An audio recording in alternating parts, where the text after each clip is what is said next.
Welcome to my channel, Crafting with JoAnn Barrandey. Thanks for joining me today, friends. Amiguitas, amigos, gracias por acompañarme hoy este día. Friends, I've decided that I'm going to start showcasing the people's names that send me supplies. I'm so grateful and so appreciative that you take the time to do that for me. I know that's not why you do it, but I appreciate you, friends, and I love you all. Friends, today I'm going to show you how I make some of my decorative accessories and add-ons for some of my craft projects using silicone molds or plastic molds. And if you get intimidated because you feel that this is hard to work with, friends, I'm going to show you the trick and I'm going to show you how easy it is and you're going to love it. Okay, friends, the first thing I'm going to do, I'm going to use this Model Magic clay. Where do you pick that up at? You can pick this up at Hobby Lobby and you can pick it up at Walmart or Michael's, and I recommend this works better than the other clay that I use. You know what it goes for? What the price tag on it is? I sure don't. This one was a gift from my friend Debbie Williams today. Okay. Thanks, Debbie. Thank you, Debbie Williams. Alrighty, and remember I told you need to condition your clay so that your project won't crack on you, and just kind of massage it a little bit, and when it starts to stretch like that, I think that it's pretty good. Okay, I'm going to go and roll with it. Okay, so this mold was available at most Walmarts. I could not find it in my area Walmart, but thanks to my friend, she found it and she sent it to me. And I'm so grateful because that is what I use to make these cute little bees that I put on my beehive. And also on this cute little honey stir thing. What do you call that? Honey stir thing. Yeah, I don't know. Wooden honey, I don't know. Nut and honey. Okay, I've never friends. used one before. I've only seen them in the commercials. I kind of roll it up into a little ball and then... Use fancy with one of those. And then I just kind of press it in here. Oh, about what size was that? Well, it just depends on your mold, really. I kind of eyeball it. See how I just press down with my fingers, and I kind of press down on the middle part of it, and it kind of expands it to the... Works its way out? Yes, it does. All right. Well, that seems easy. I know, but now try to take it out, and guess what? Because this is kind of deep. It's not going to come out like that. It's going to lose its shape if you try to take it out just like that. All right, I'm going to show you what we're going to do in just a minute. All right, my friend Cindy with Peep This, y'all. Peep this, y'all.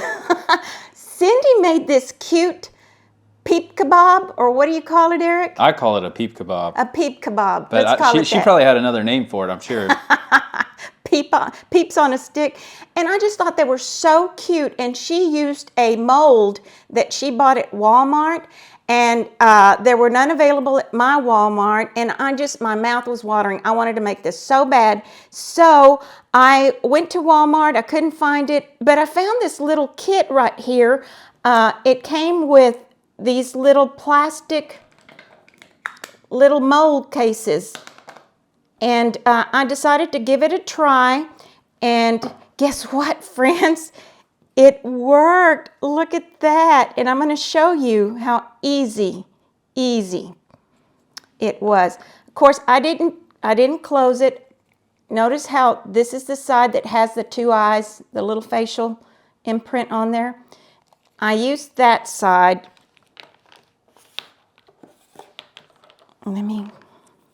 And again, I rolled it into a ball, and see how it has the two little ears up here? What I did is I kind of went like that. Oh, kind of pre-shaped it a little, huh? A little bit. Oh, this might not be enough, but I'm going to go with it anyway. If you press it in the middle, it feels the ears up. You can't go wrong either way, friends, with this. It's going to work. Look how cute this little thing is. Be so cute for your fake bakes.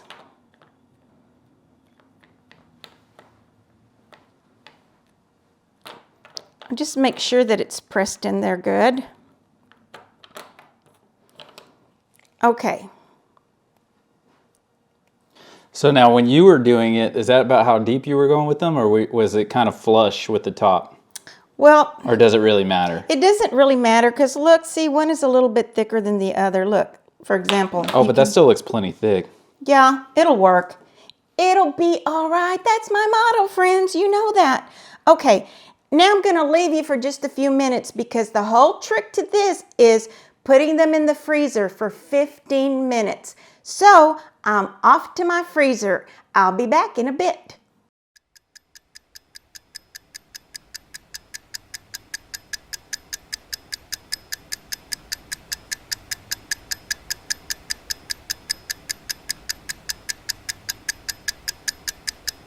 Okay, friends, these have been in the freezer for about 15 minutes. You can leave them in there longer. It's not going to hurt them, so don't panic if you forget about them.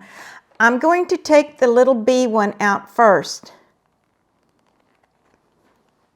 See how easy that pops out?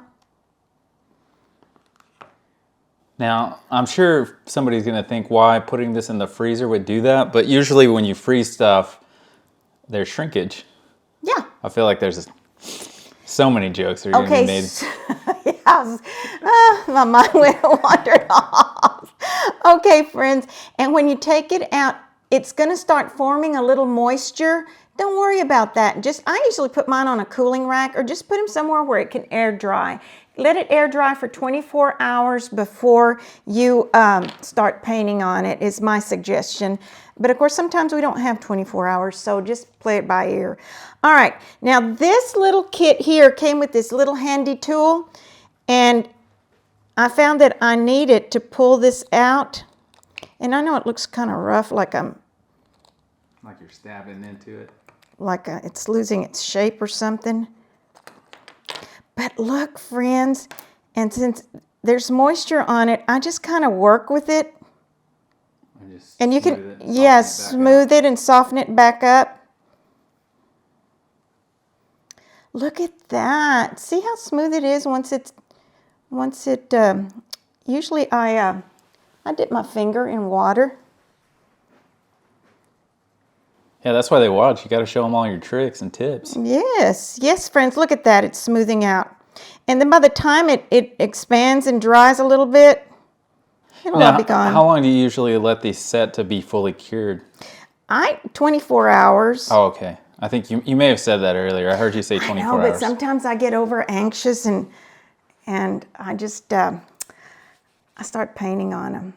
But really, like if you're going to put them in, stick the shish kebab stick in through them, you really need them to dry. I can't talk. You really need for them to dry well.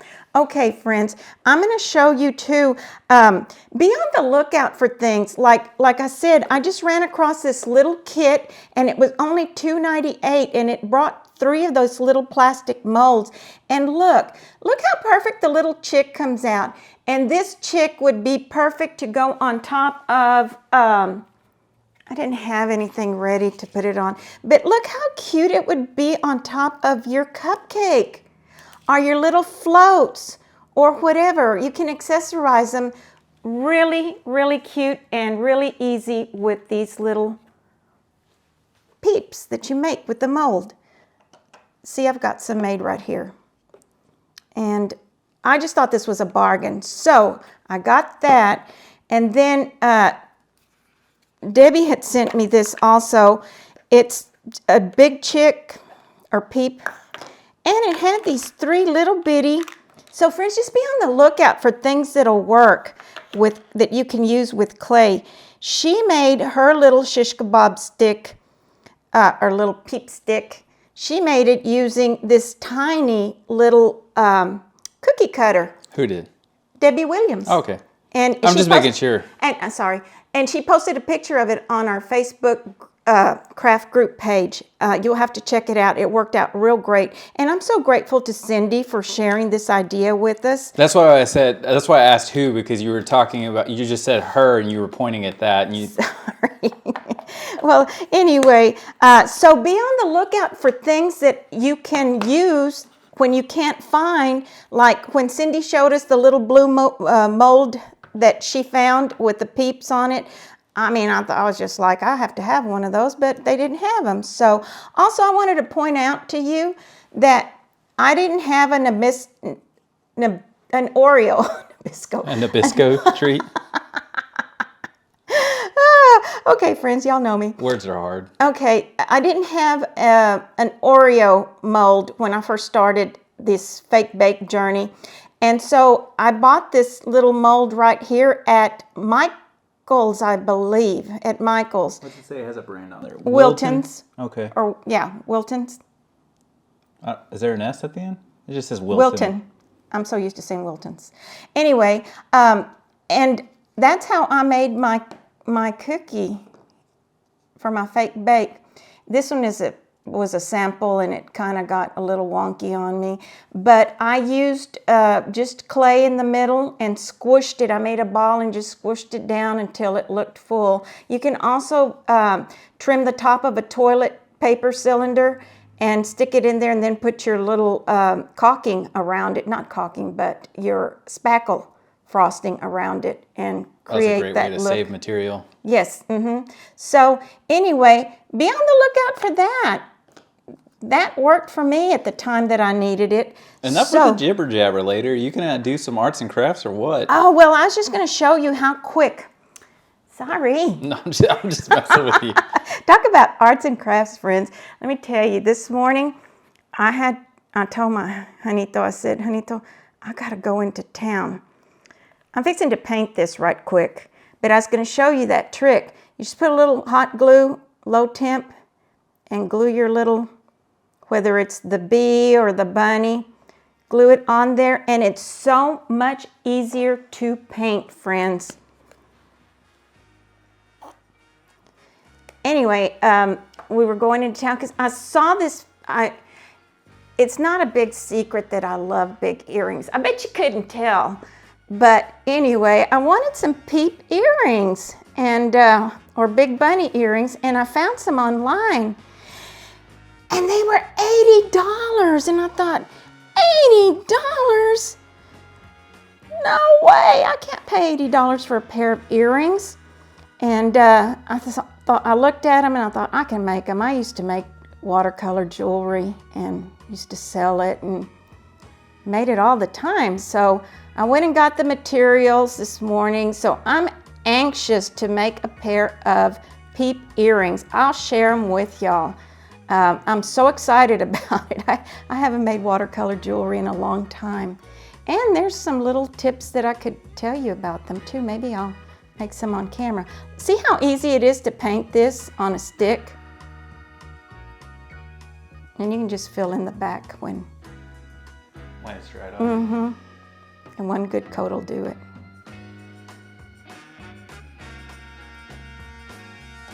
Now, glitter. And I'm using the fine iridescent glitter, and it comes in that little sample pack that I got at Walmart.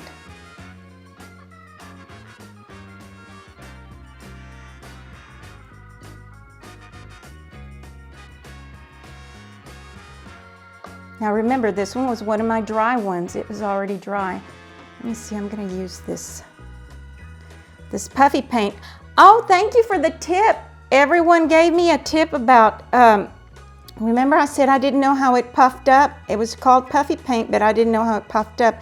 Well, you add heat to it with a blow dryer or heat gun.